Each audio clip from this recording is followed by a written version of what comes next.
Io mi chiamo Naondi Aline, sono una burundese che ha vissuto 30 anni in Italia e l'associazione Museke, nonché fondazione, mi ha chiesto, contattato, ho fatto una proposta che non potevo rifiutare: venire in Burundi per aiutare il mio popolo negli studi che ho fatto. Quindi sono arrivata qua a settembre del 2018, poi sono tornata a gennaio 2019, abbiamo iniziato a studiare con 13 studenti per la fisioterapia, visto che ci sono tantissimi bambini disabili in Burundi.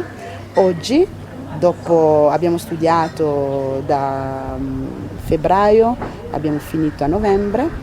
Oggi il ministro che si occupa della la persona, il ministro della solidarietà, è venuto a farci onore e ci ha dato i certificati.